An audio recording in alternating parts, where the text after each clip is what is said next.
Hey, this is going to be a great day. My name is Bill, and today I'm going to show you how to make great fish tacos my way.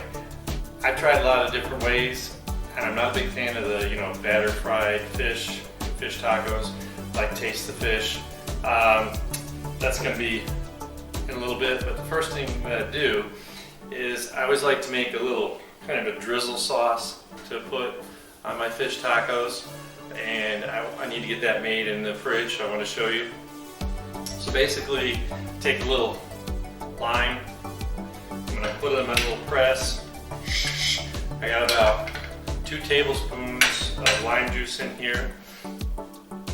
And then for the heat, this is gochujang, I'm sorry. It's a Korean chili sauce. A friend of mine named Bill actually turned me onto this. It's a condiment. It's made out of red pepper flakes, fermented soybeans, glutinous rice, a sweetener, and some other spices. It tastes spicy, sweet, and umami and savory. Umami is one of the 5 basic tastes, like salty, sweet, bitter, and sour. So it's very, very unique. It does have a little bite to it, so I only put a teaspoon in. Actually, I like it a little hotter, so I use a teaspoon and a half. But just want to point that out. Then the only thing I need to add to this is sour cream, because everything's basically sour cream based. So this is really about as much as I need. I'll have the official recipe is like a half a cup of sour cream, a third cup of mayonnaise. But I've been kind of playing with it, and because that seems to make an awful lot more than what I need, I've kind of cut it back down a little bit. But I like the extra lime juice, and I like less mayonnaise. So I've got my sour cream, and like I said, I'm just going to put a little dollop. They call for, most recipes call for like a third of a cup. Basically, this is just a binder, just to hold it together. But just a little bit. I doubt that's even a quarter cup. So I keep that extra lime juice, but and the Korean chili paste, the gochujang, that I really like. And what I gotta do, this does need to kind of sit and marinate a little bit, mix it up. And at first it's kind of weird because the lime juice is, liquid, getting the sour cream to kind of mix with it. So it's actually, you do have to mix this a little bit. And if you're doing this for a crowd, I can show you, I've got a little squirt bottle to make it fun.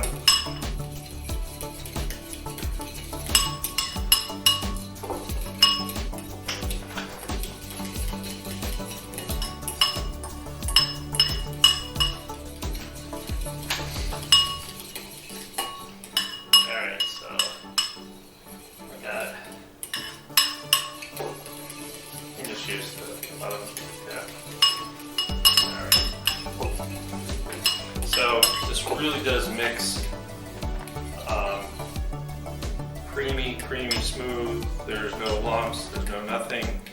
I guarantee you, I've stuck my finger in this before and it's pretty spicy. So it's going to kind of mellow out a little bit. And if you're having people over, you want to impress your friends, I get these little squirt bottles at Target. They're really inexpensive. So basically you can load it up in here and do your fancy little drizzle. If it's just you, I can drizzle it with a fork or a spoon, which is just as good. But it is going to thicken up. So I wanted, like I said, get this mixed up, get it in the fridge, and let it thicken. So when we actually go to serve it in a little bit, you'll see it. So that's it for right now. We'll be back, and I'm going to show you how we're going to make fish tacos. Have a good one. All right. So we put our little taco fish drizzle together. That's been in the fridge, and And now we're gonna get back and I'm gonna talk about fish. So, interestingly enough, grouper is one of my favorite fish, and it's in season. This would be a good time. Can be a little more expensive. I went to a couple different places, and fish is like crazy expensive for some reason right now. And not all of it look great. So sometimes it's a matter of what looks good. So like I said, so we've got grouper's my favorite, and there's mahi, but also we had some really nice fresh cod. Cod's just a simple white fish, so I said, hey, let's use this. So what I'm going to do is, it's kind of like a blackening, but we're not going to destroy it. So I just want to drizzle a little olive oil on here, and basically a little on each side. And what I usually do is I have a little seasoning I make for like cumin and cayenne pepper, black pepper. You can kind of get creative. But when I was experimenting with this, I tried something different, and I have this, it's a rib rub. It's sweet and smoky from Wassie's. And believe it or not, this really tasted good when I made it the other day, so that's what I'm going to do. So basically, I want to get some on one side, and because we've already put olive oil in there, this is just a dry pan that's getting pretty toasty, and I'm just going to throw it down on it.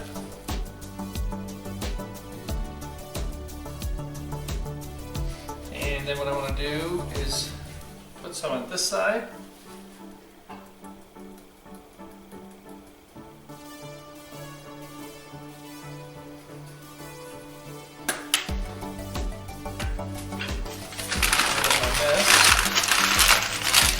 Fish This is a pretty thin piece of fish, so it's going to cook really fast. Depending on what you're making or how much you're making, you can have the oven on to keep it warm. Put it on a baking baking sheet. You got some tin, or wrap in some tin. Just don't use real high heat. We don't want to, overcook the fish. That will definitely ruin it. So we just want to make sure we're not sticking a whole lot, which we're doing great here.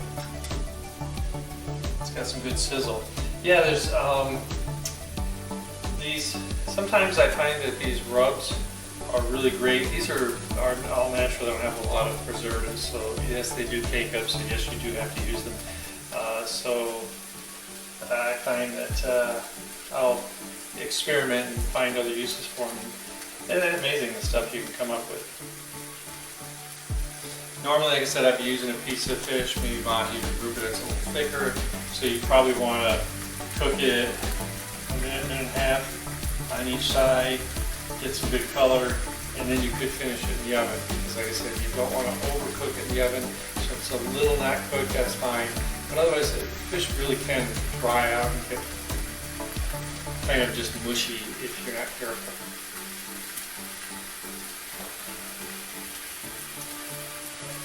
Start to get some good color here.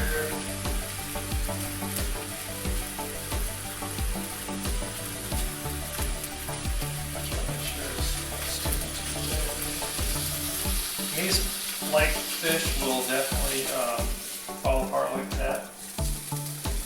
You see, look, already got some good color on that. All I need to do is get some color going through there.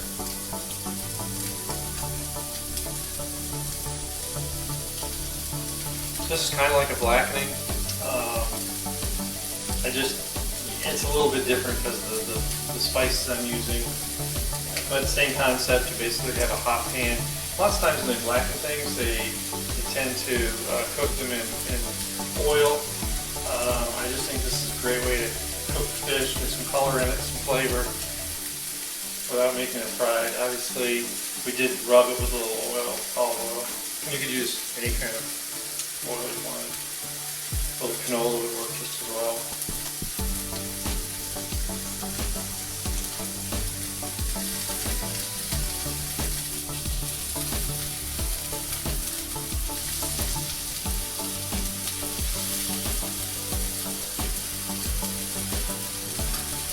that's finishing up. I'll show you a little trick here. I got talked into it.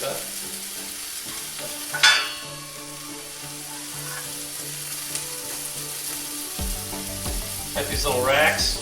I'm gonna try them out. A friend of mine told me they're great. He does a lot of like street food stuff. And I think basically fish, yeah.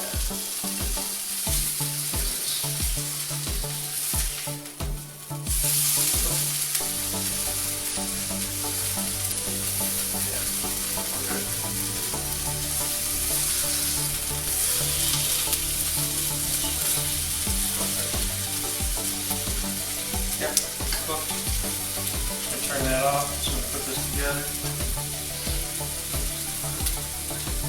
So that's sitting.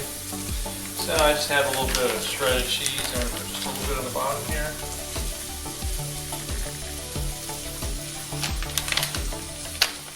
And I'll add my recipe for coleslaw at the end, but to me this is like the most important part. I want to get some coleslaw. This thing actually works pretty good, this little taco stand.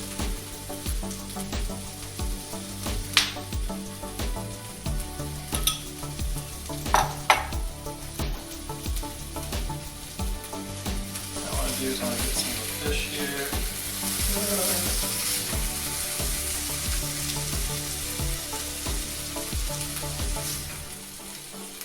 It smells really good.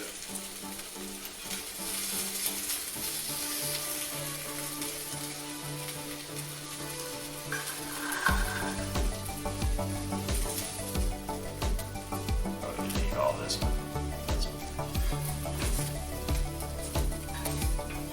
If I were cooking in the restaurant, I'd make them broke because I'd give everyone decent sized portions.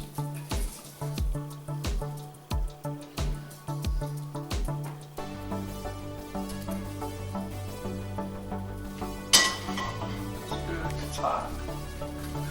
So that's a beautiful thing.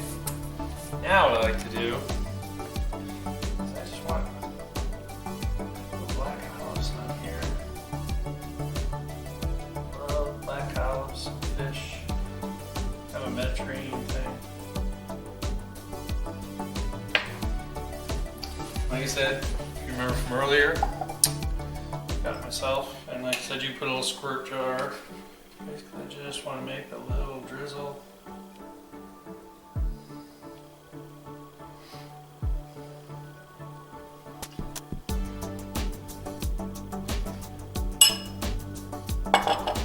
And that's all there is to it. Doesn't it look absolutely lovely? It's beautiful. You know, the thing about fish, make sure you know where you're getting it from. I always ask, hey, what's fresh? You know, and I'm not offended when it's previously frozen, that's perfectly fine. I just don't want to find out it was thawed 3 days ago and been sitting in the cooler. But you know, fresh fish should always smell good. If it smells bad, just don't eat it. But this is kind of fun. So I want some comments. I want some subscriptions out of this, and I want everyone to try it. It's really simple. You can make as many or as few as you want, any size. I don't like using the really big taco shells. You could use the slightly smaller ones. Corn are okay, but you know, they kind of crumble apart. Get the fresh corn and you just kind of toss them in a pan just to heat them up and get them cooked a little bit. They were too. And that's why these are really great, because you put them in here and it'll form it. But anyway, like I said, try it, enjoy it. Nice little Spanish white wine would go great with these fish tacos. And we'll see you next time.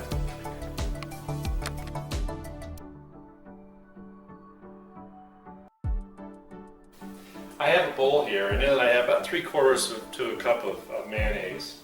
And I'm going to add to it a jalapeno. But I want to show you how we're going to chop this jalapeno.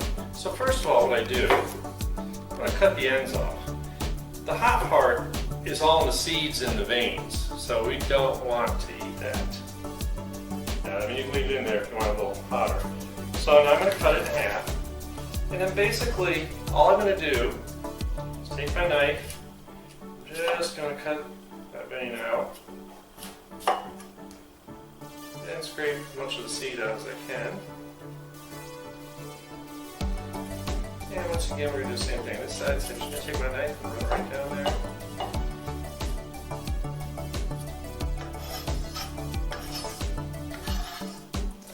Now I've got that done. Now what I want to do, I'm going to just cut this into little kind of slivers.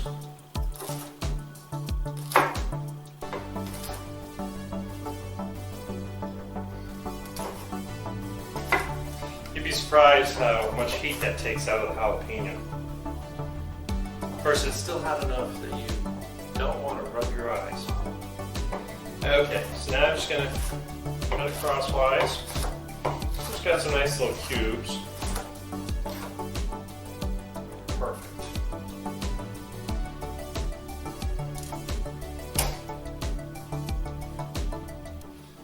Just put this in here. Jalapeno in there.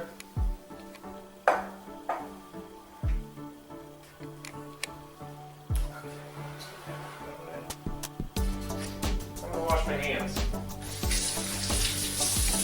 They're not burning quite yet, but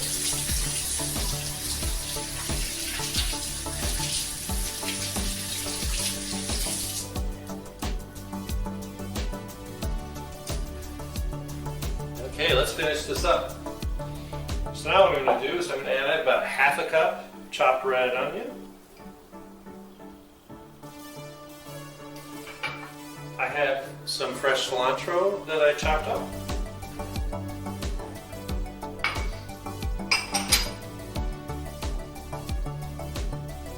I'm going to put in a tablespoon of red wine vinegar.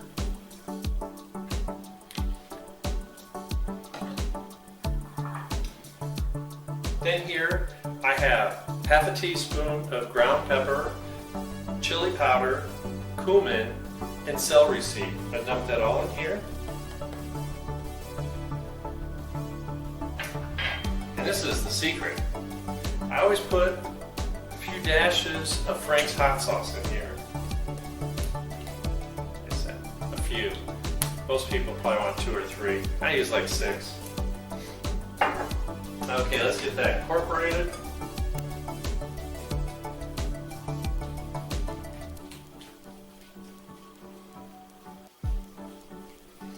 Okay, I got that mixed up.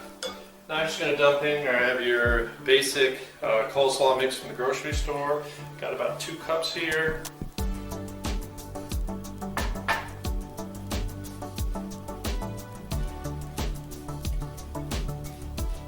Just going to get this all mixed up. And don't be afraid of the jalapeno, it really isn't that bad. I wouldn't do this up really far ahead of time. You can do it up a little ahead of time. You know, put it in the fridge. If it gets a little soggy, just throw some fresh coleslaw mixture on top. All right, that looks good.